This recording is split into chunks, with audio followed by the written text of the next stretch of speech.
Hello! I hope you're having an incredible day. So, we're going to talk about why you need to be using Pinterest as part of your marketing strategy for your business.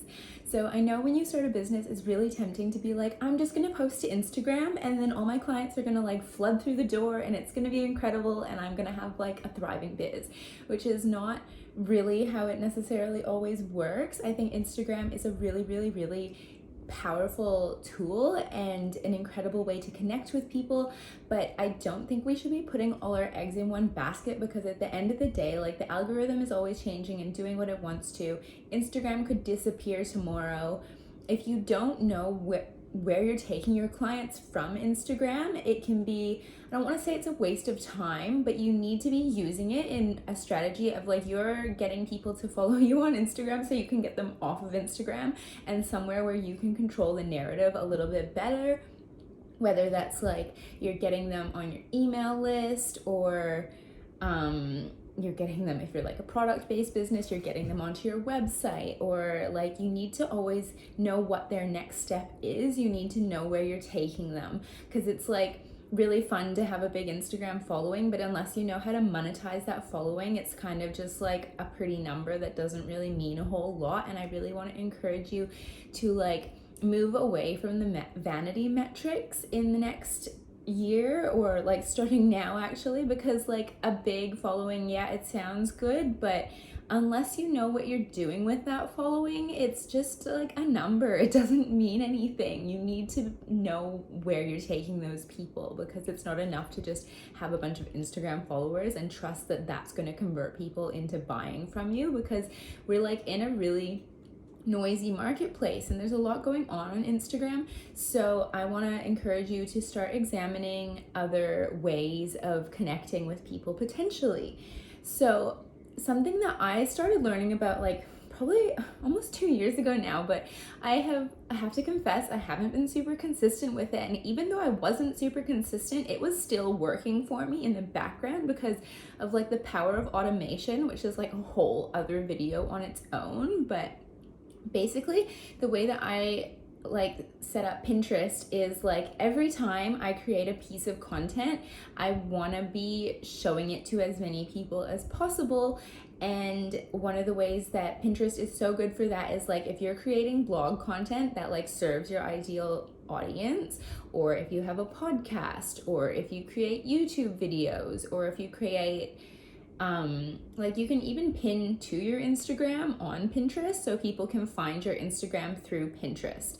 So there's it basically Pinterest kind of gets lumped in as social media, but it's not. It's actually a search engine. And if you do anything visual, it is such a great platform to get found on, because people can see instantly what straight away what you do. So when I was growing my wedding photography business, I was just pinning I would blog a wedding, pin all the relevant photos to relevant boards that I thought that my ideal client would be looking for, using accurate keywords. And also I'd be posting informational content, blogging about what's the best time of day to do portraits, or what you need to know before hiring a wedding photographer, and just really serving my ideal client with a lot of content which builds up the know, like, trust factor.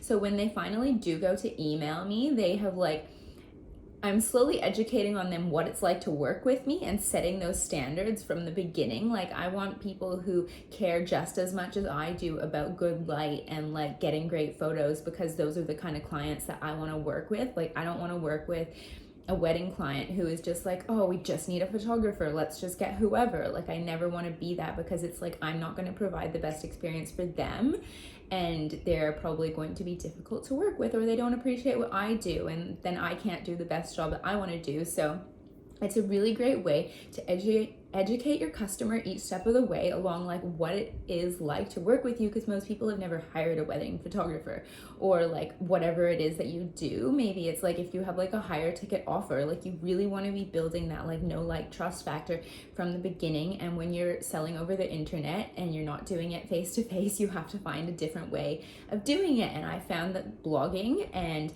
pinning to those blogs was actually really effective. I was getting about 30% of my website traffic was coming from Pinterest. And so Pinterest, it's you need to be using keywords properly so that Pinterest knows what to categorize you as, and you want to be pinning every single day. But this is actually way easier than you think it is, because it doesn't actually mean that you have to sit there and be pinning literally every single day. There's an amazing app called Tailwind where you can be automating it. So you go through like your whole website or like everywhere where you've got like photos or content posted, and you can just either, depending what it is, if you're just pinning straight photos, you can just be obviously pinning those to boards. And I would say categorize your boards as like, think of it like you're a magazine and you're curating editorial content that your client would want to see. So if we're using the wedding photography business as an example, I'd be doing like, okay, like reception, like boho bride, like Byron Bay brides, because I was living in Byron Bay at the time, like dress ideas, like just everything that I thought my ideal client would be looking for. I had a board, and then I would pin all my photos to those boards, as well as other content. Like it would be a mix, but mostly my photos, because that's what I'm trying to get found. And through doing that and showing up consistently and automating it through Pinterest, through Tailwind, it's actually really, really easy to get a lot of eyes on your work. And then now also I use it more so to promote like my podcast or like blog episodes or my like freebies that I'm running. And you can create graphics super easily that look really nice through Canva, which is like a website where you can do graphic design for pretty much free, actually. Like they have a paid offer as well, but they have a free one, and you can just create beautiful graphics for yourself that look amazing, and you can stylize it with all your brand colors and fonts. And so that's what you can be pinning if you're like pinning to like a blog post or something. And then to really stretch your content out, you can make, say, like 2 different pins that look different for each blog post, because like you're not going to get penalized for this. You're just testing like with people, like what subject lines do well, like what images do people respond to. Like it's a lot of like putting the content out there and then seeing what the data tells you of like what people are interested in, what people want to know about, and then you can just go and create more content like that. So you're really serving the people that want to work with you.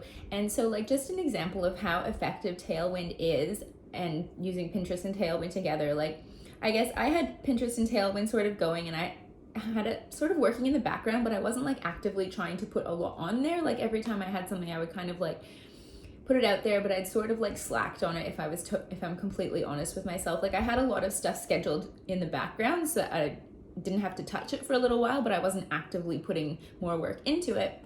And I had about 12,000 views on like all my pins.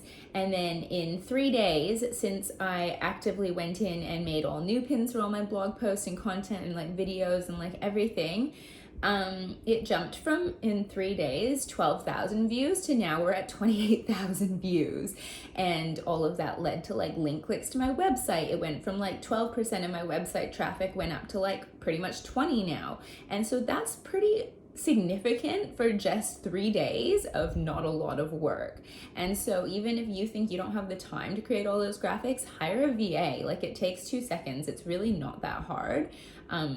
No excuses. This is like, if you find that Instagram's really hard for you to crack, maybe Pinterest is an easier way for you to start getting your work out there, or like your website getting traffic, or just a great way for you to start creating content to serve your clients. So I want to know, are you going to start using Pinterest? Do you have any more questions about Pinterest? Like if you do, please send me a DM, because I am like so excited about like the results that I've gotten. And I think like this isn't just me that can get results like this, like you can too.